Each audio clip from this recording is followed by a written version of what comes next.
Welcome to the Second Bite Podcast, where we talk with top entrepreneurs and CEOs about creating valuable companies through creative transactions. Now, let's get started with the show. Welcome to the Second Bite Podcast. Kevin Buerger is my guest today, and this is going to be a unique opportunity to think about your agency through the eyes of maybe an equity analyst, a corporate development person who has experience in the performance marketing and digital marketing space. Kevin, I'm really glad that we're going to have a chance to chat this morning. Thanks for joining us. Great to be here. Love your podcast. I listened to most all of them, good or bad in a row, so I needed a little bit of break. But again, excited to be here. And again, thanks for being such a great friend over the last few years.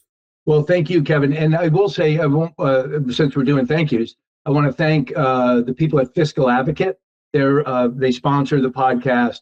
They help agency founders and owners understand their financials. They present it to them in a dashboard in a way that they can make data-based decisions on what's best for their agency. Fiscal Advocate, you can find them online. You can find them in the show notes, and shout out and thanks to them. Well, if you're saying nice things about them, I'm sure they're fantastic. Yes, and as a matter of fact, they are. So thank you for double plugging them. You're now with a company called Labelium, and I know that these guys are a global performance marketing shop, and so I want to come back and talk about that. Let's start from the beginning, which I guess makes sense, because you're not an agency guy. You didn't start as a digital marketing practitioner and grow up that way. That's why I think this is so fascinating. Jellyfish was a great success. We're going to dig into that, but give me the preamble to before Jellyfish. Sure. I've always been fascinated on what makes companies grow, why they're successful, why they're not. And that's sort of how I've sort of driven my career throughout. I started first as an equity analyst on Wall Street as a junior analyst. I wanted to understand what made companies work. I followed technology companies like Cisco and Electronic Arts, Microsoft, Acclaim, Synoptics. Some of these companies are remarkably successful and just have done wonderful things. And so many of these companies just disappeared. Broderbund, another company that had great products, but wasn't a great company and just disappeared. And so that's what I've sort of taken away is, not only sort of the strategy, but just as importantly, the execution. And so all of that led you to Jellyfish? Or was it a couple of stops between? There's, I'm certainly old enough to have a few stops in between. My sort of before Jellyfish, I was living in New York, loving New York. I met a wonderful woman and who's from Baltimore, and I moved back to Baltimore. I did a few different things, but there's not. If I wanted to be a doctor or a mutual fund company, Baltimore is a great place for me. Otherwise, there was nothing there, and hybrid didn't exist. You couldn't just call it in from home. And so I did a startup that wasn't a great fit, but Jellyfish was a client of mine. They were sort of a small shop outside of London and Surrey. For those that haven't been to Surrey, you don't need to. Yeah. And so I reached out to the CEO and CFO and said, "You're not in the U.S. I like you." They were a client of mine at that startup for a year and a half. And they said they like me, and they said, "Great, you have 6 months. And if you turn into something successful in 2010, isn't that wonderful? And if you don't, isn't that wonderful?" They hadn't really thought about the U.S. until then. And they said, "Let's give it a flyer." So I was the first person. I worked in my third floor kids' playroom. I'd get up at 5 o'clock, every morning to get going. And the whole purpose was, got to feed my kids. Yeah. And sort of started from there. Within 2 or 3 months, I landed GameStop. So I knew someone at GameStop, and that was our first client. And I think the CEO and CFO of Jellyfish said, "Wow, we have a good thing. Wow, this U.S. market isn't a bad thing." What year is this now? This is 2010. All right, so 2010, you reach out to GameStop. What did you pitch them on? It's not to be an agency.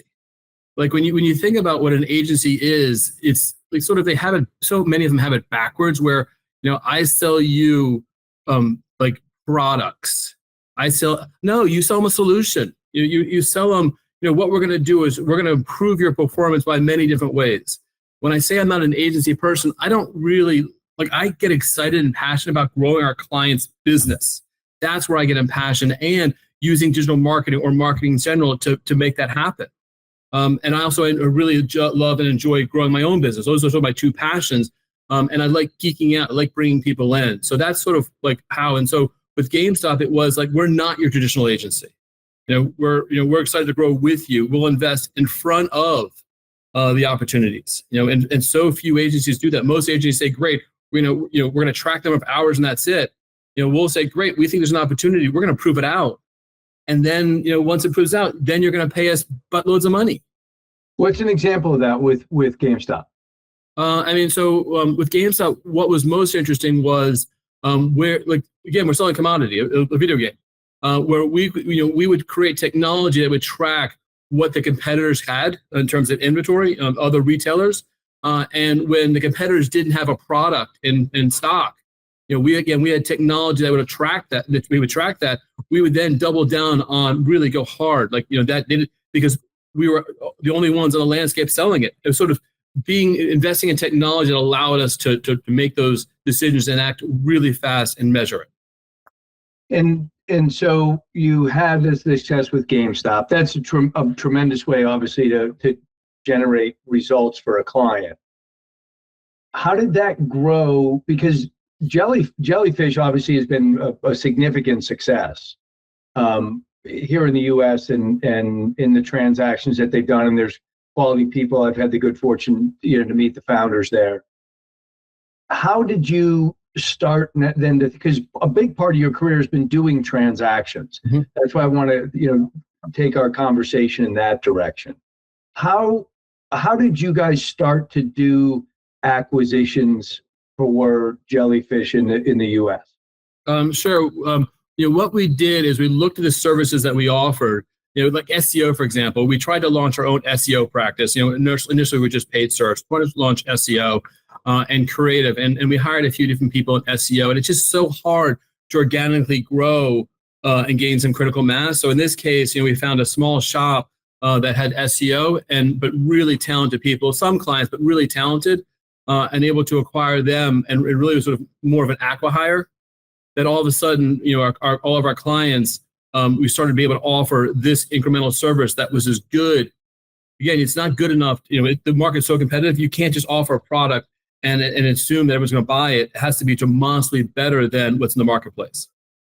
And so that's an example of SEO, of creative, and a few other areas initially that we acquired.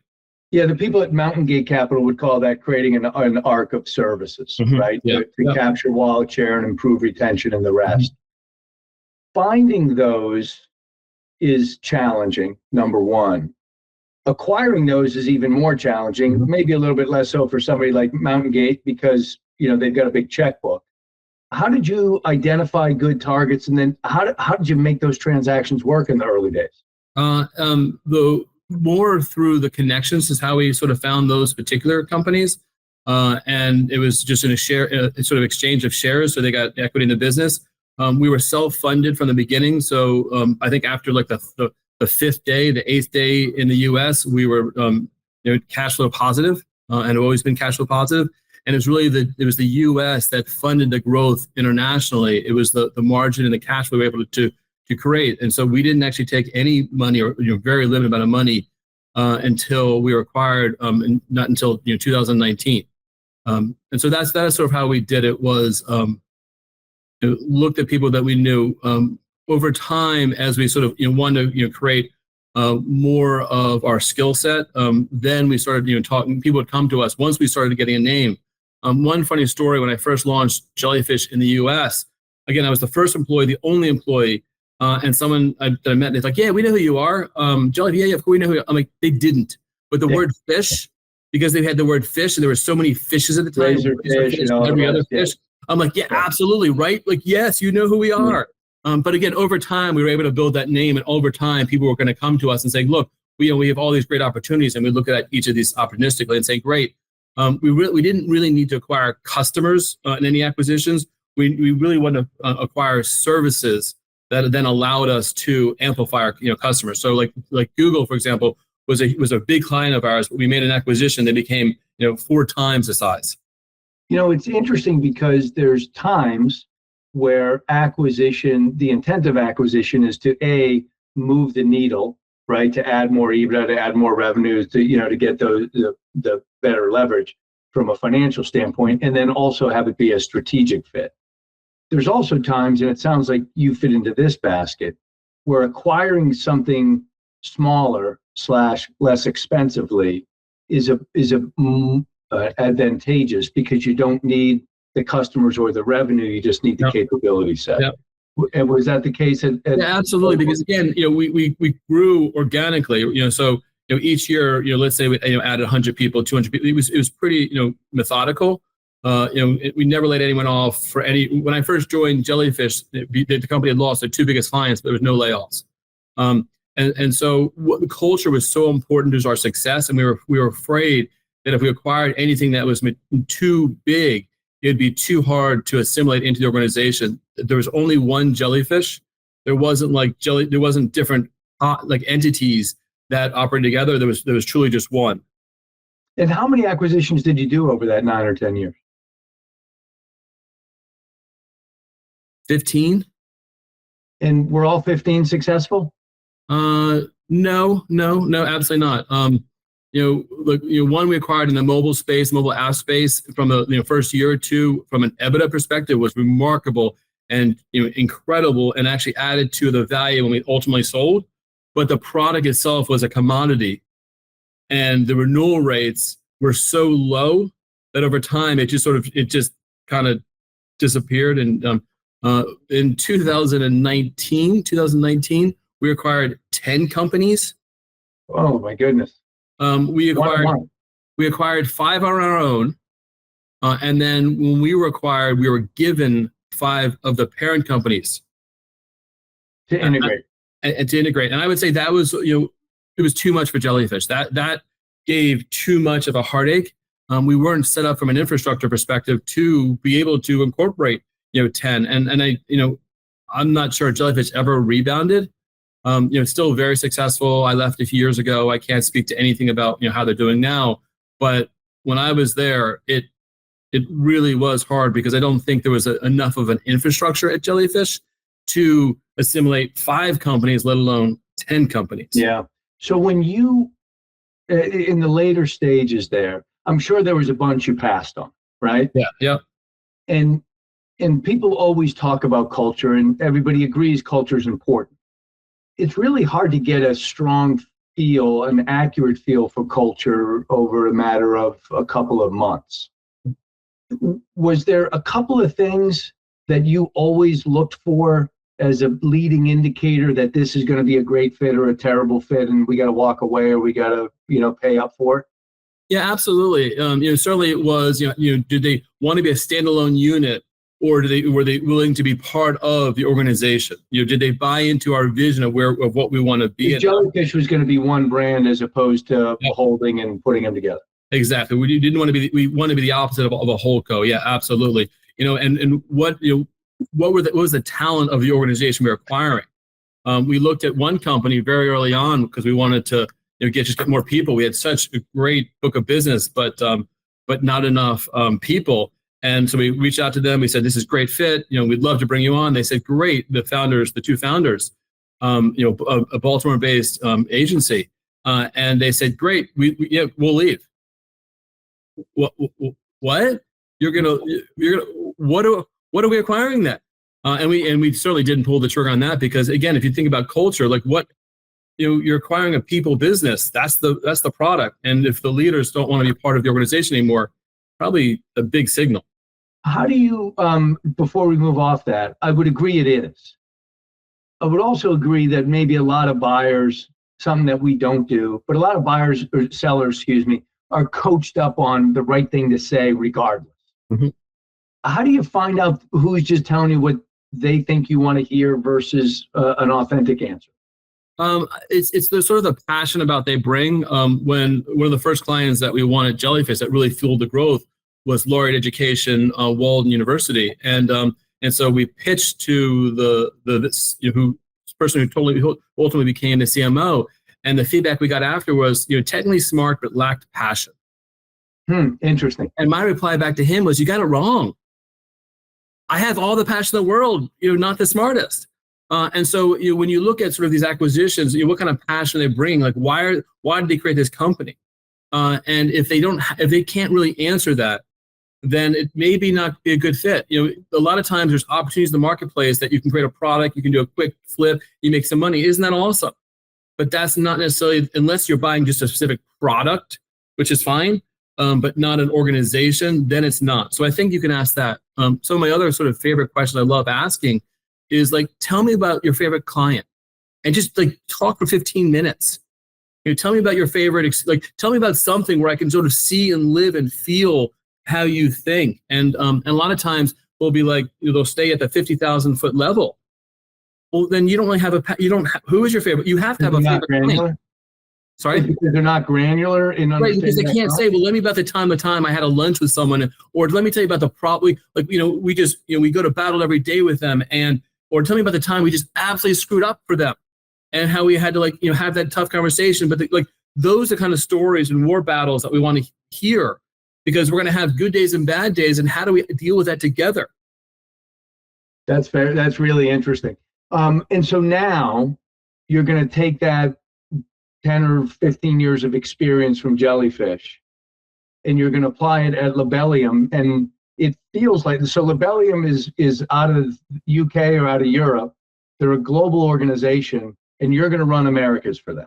Yeah, that absolutely. Sounds really familiar to Jellyfish. Yeah, I love the game plan, because it's the same game plan that I've been doing for the last 15 years with subtle changes. Like when we look at it, it's like, so Labelium is a 1,300 person, private equity owned, fantastic private equity firm, charter house out of the UK. We're headquartered in France, fabulous people, network of really talented. And so it's using that. And then how do you then apply that in the US? Where most agencies fail who are global and want to come to the US is they say, great, we're going to do it in our image in the US. No. We're Labelium in the US. So what does Labelium do really well? And so I do shift like how I approach for the different organizations on where we're particularly strong. What can we own in the marketplace that's unique, that is ours? And so Labelium owns the fashion, the beauty, the luxury categories. L'Oreal, LVMH, Coty, these are brands that we manage and work with globally. And so again, we're the best in the world at this. And so in the US, we want to own that, and we want to own it more for the mid-market, which I think is absolutely underserved. We want to, while this is a sexy area, we want to go after the unsexy. We want to go after the people that are unloved, and we want to bear hug them with just love. And is it the same model? Are you, from a perspective of size, you're looking for smaller groups with great talent to expand through your customer base, or is there a different playbook here? Say it again. Are you looking for, in terms of size of acquisition, are you looking for smaller revenue size with really good service offering, or is the playbook different with Labelium? It's the same playbook, right? So Labelium offers a lot of services, and there's a few areas that we don't provide. And so, being able to, like you said, build out a complete service set, and certainly, we want to be at scale. In the U.S. is probably 10 to 15% of the global. Labelium is the top 3 or 4 agency in France. Our aspiration is to be a top 3 or 4 in the U.S., but we certainly want to be someone that everyone knows. And so we're also willing to buy scale in the U.S. so that it becomes much more important to Labelium. We really should be, as an organization, 40% of our global activity, not 10 or 15%. And do you think in the U.S. will you stay focused on the end markets of fashion and beauty? I certainly want to own categories, so it doesn't have to be just fashion. We want to keep on building different verticals where we own them, but we want to be able to own verticals. What we don't want to do is go in and say, "Hi, we're everything." Yeah, you're right. And then how do you sort of differentiate yourselves? And so we want to own something. We want to be differentiated. We want to be the best at something. And so again, it could be we like sort of that mid market. And sort of that tier 1, tier 2, we try to stay away from the tier 3. We want to give a really great service line. And so, it's not that SMB isn't an interesting category, but you can't know your partners as well Sure. on that area.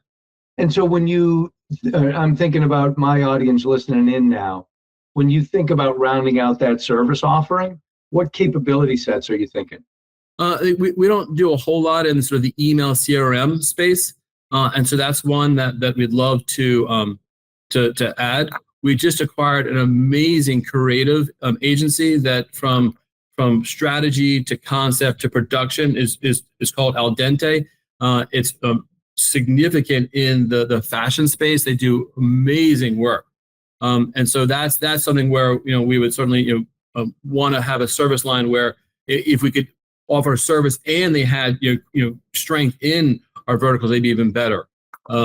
We acquired 1,000 Heads, which is from a social influencing perspective, goes after high end. So Google, Amazon, these are clients where we help them social influence. We did a cat video about sustainability, which is absolutely insane. And basically saying Amazon, Amazon can't hit people over the head saying we're sustainable conscious and we care about a carbon footprint. But you could use a cat, which everyone loves, to do it in a way. So again, finding someone where they have something that's not like, we don't want to just another Salesforce Marketing Cloud shop. Like certainly from a sort of a cloud perspective, cloud and digital marketing, we want to get more active there.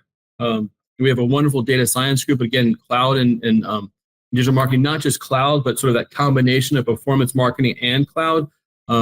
With AI here and being able to offer something around sort of the Gen AI space, again, that's really where we have to lean in.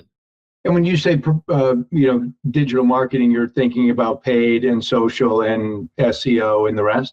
Yeah, absolutely. And I would actually even bring broader. While I keep on saying digital marketing, when we look at those verticals, let's say fashion or beauty, and we say that we want to own that for all the services in the mid market. We want to own all. Like, what services you need mid-market fashion, and we're going to offer that. So again, it also includes TV buying, radio buying, everything that that makes sense, so that we can be your one-stop shop again for the mid-market, and then for the tier one, we could offer 1 and 2 services, but we're not going to take them away from the networks.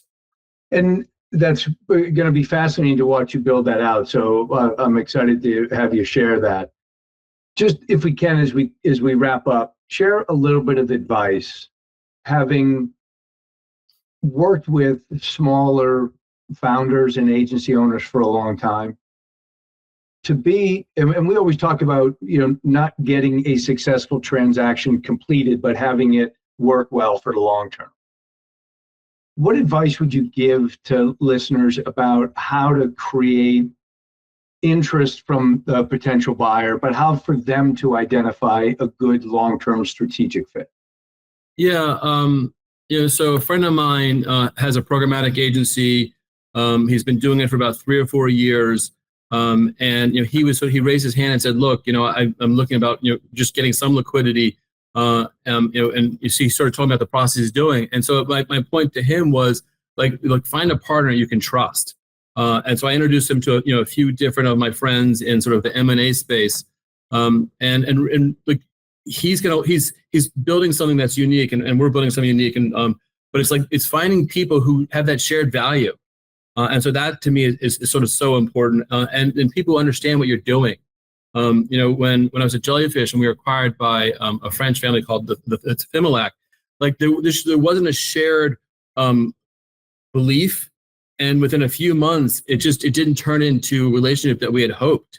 And then eventually, Fimilac forced a sale of Jellyfish because they didn't want to be in there anymore. And so find a partner that you're going to grow with at least 4 or 5 years.